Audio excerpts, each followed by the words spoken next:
একটা মুহূর্তের জন্য কল্পনা করুন একটা শহরের একদম মাঝখানে দাঁড়িয়ে আছে বিশাল একটা বিল্ডিং। বাইরে বড় করে লেখা একটা কুখ্যাত অপরাধ চক্রের হেডকোয়ার্টার, আর ভেতরে যারা বসে আছে তারা একদম খোলাখুলিভাবেই নিজেদের নেটওয়ার্ক চালাচ্ছে। না কোনো ভয়, না কোনো লুকোচুরি। শুনতেই অবিশ্বাস্য লাগে, তাই না? কারণ আমাদের কাছে অপরাধ মানেই লুকিয়ে থাকা, ছায়ার আড়ালে কাজ করা।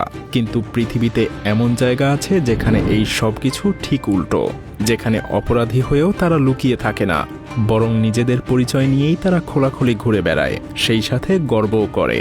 জাপানের এই অদ্ভুত ব্যবস্থাপনায় আপনাকে স্বাগতম, যেখানে ইয়াকুজা নামের একটা গোষ্ঠী বছরের পর বছর ধরে এমনভাবে টিকে আছে, যেটা কোনো সাধারণ গ্যাং না, বরং একটা গুরুত্বপূর্ণ সিস্টেম। তাদের নিজস্ব অফিস আছে, নিজস্ব নিয়ম আছে, এমনকি অনেক সময় তাদের উপস্থিতি এতটাই ওপেন যে সাধারণ মানুষও তাদেরকে চিনে ফেলে। কিন্তু প্রশ্নটা এখানেই, কিভাবে সম্ভব? একটা দেশ যেখানে আইন এত শক্তিশালী, সেখানে এমন একটা সংগঠন কিভাবে টিকে থাকে, সেটাও প্রায় বৈধভাবে? এই প্রশ্নের উত্তর খুঁজতে গেলে আমাদেরকে একটু পেছনে ফিরে যেতে হবে। সময়টা দ্বিতীয় বিশ্বযুদ্ধের পরেই শুরু হয়। 1945 সালে যখন আমেরিকার ভয়ঙ্কর আঘাতে জাপান ভেঙে পড়ে আর পুরো পৃথিবীর শক্তির ভারসাম্য বদলে যেতে শুরু করে। একদিকে আমেরিকা, অন্যদিকে সোভিয়েত ইউনিয়ন। দুই শক্তির মধ্যে শুরু হয় এক অদৃশ্য যুদ্ধ, যেটাকে আমরা কোল্ড ওয়ার নামে চিনি। আর এই ক্ষমতার খেলায় হঠাৎ করেই গুরুত্বপূর্ণ হয়ে ওঠে জাপান। আমেরিকার ভয় ছিল জাপানে কমিউনিজম ছড়িয়ে পড়তে পারে, আর সেই ভয় ঠেকাতে তারা সরাসরি রাজনীতিতে হস্তক্ষেপ না করে ব্যবহার করে এক স্থানীয় শক্তিকে, একটা অপরাধ চক্রকে। আর সেই অপরাধ চক্রটাই ছিল ইয়াকুজা। কিন্তু এখানেই আসল প্রশ্নটা শুরু হয়, এই ইয়াকুজা আসলে কি? এরা কোথা থেকে এলো? আর কেন একটা দেশের সিস্টেম, এমনকি আন্তর্জাতিক শক্তিগুলো পর্যন্ত এদেরকে ব্যবহার করতে বাধ্য হলো? এই গল্পটা বুঝতে হলে আমাদেরকে যেতে হবে আরো অনেক পেছনে। এমন এক সময়ে যখন জাপানের সমাজ ছিল স্তরে স্তরে ভাগ করা। উপরের শ্রেণীতে ছিল সম্মান, নিচে ছিল বেঁচে থাকার লড়াই, আর সবচেয়ে নিচে ছিল একদল মানুষ যাদেরকে সমাজ কোনোদিন পরিচয়ই দিতে চায়নি। তারা ছিল অবহেলিত, উপেক্ষিত, কিন্তু বেঁচে থাকার তাগিদে তারা নিজেরাই নিজেদের জন্য একটা আলাদা পথ তৈরি করেছিল। এই পথ থেকেই জন্ম নেয় দুইটা আলাদা গ্রুপ, টেকিয়া আর বাকুতো। একদল রাস্তার ব্যবসায়ী, আর একটা পুরো শহর জুড়ে জুয়া নিয়ন্ত্রণ করত। বাইরে থেকে ছোট মনে হলেও ধীরে ধীরে এদের হাতেই জমতে শুরু করে প্রভাব, নিয়ন্ত্রণ আর এক ধরনের অদৃশ্য ক্ষমতা। আর এখান থেকেই ধীরে ধীরে তৈরি হতে থাকে এমন একটা সিস্টেম, যেটা পরে পৃথিবীর সবচাইতে রহস্যময় আর ভয়ঙ্কর সংগঠনগুলোর একটাই পরিণত হয়। যত সময় গড়াতে লাগলো, টেকিয়া আর বাকুতো এই দুই আলাদা শক্তিশালী থাকে না, তখন তাকে আরো বেশি করে তার নেতার উপরে নির্ভরশীল হয়ে পড়তে হয়। কিন্তু এখানেই শেষ না। ইয়াকুজার আরেকটা পরিচয় তাদের শরীর। পুরো শরীর জুড়ে বিশাল ট্যাটু করা থাকে, যেটাকে বলা হয় ইরেজুমি। এই ট্যাটুগুলো শুধু ডিজাইন না, প্রতিটা ছবির পেছনে একটা গল্প থাকে, একটা পরিচয় থাকে। ড্রাগন, বাঘ, সামুরাই, প্রতিটা চিহ্ন বলে দেয় সেই মানুষটা কেমন, সে কতটা সহ্য করতে পারে, আর সে কতটা ভয়ঙ্কর হতে পারে। আর সবচেয়ে অবাক করা বিষয়, এই ট্যাটু বানানোর প্রক্রিয়াটা এতটাই কষ্টকর যে অনেকেই সেটা মাঝপথেই ছেড়ে দেয়। কিন্তু যারা শেষ পর্যন্ত করে, তারাই নিজেদেরকে প্রমাণ করে দেয় যে তারা এই সংগঠনের জন্য যে কোনো কষ্ট সহ্য করতে প্রস্তুত। এই সব কিছু মিলিয়ে ইয়াকুজা ধীরে ধীরে একটা গ্যাং থেকে বদলে যায় একটা সম্পূর্ণ সিস্টেমে।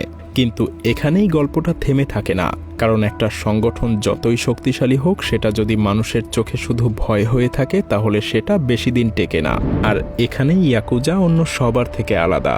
সময়টা 1995। জাপানের কোবে শহরে ভয়ঙ্কর এক ভূমিকম্প আঘাত হানে। পুরো শহর মুহূর্তের মধ্যেই ধ্বংসস্তূপে পরিণত হয়। সরকার চেষ্টা করছিল, কিন্তু পরিস্থিতি এতটাই ভয়াবহ ছিল যে সাহায্য পৌঁছাতে অনেক সময় লেগেছিল। আর ঠিক তখনই অপ্রত্যাশিত একটা ঘটনা ঘটে। যে সংগঠনটাকে মানুষ ভয় পায়, সেই ইয়াকুজাই সবার আগে ট্রাক ভরে খাবার, পানি আর বিভিন্ন প্রয়োজনীয় জিনিস নিয়ে রাস্তায় নেমে পড়ে। কোনো প্রচার না, কোনো ঘোষণা না, চুপচাপ তারা সাহায্য করতে শুরু করে।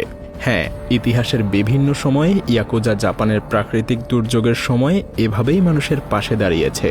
আর তাই এখন প্রশ্নটা আরো জটিল হয়ে যায়, এরা কি সত্যি শুধু অপরাধী, নাকি এদের ভেতরে এমন কিছু আছে যেটা আমরা বুঝতে পারি না?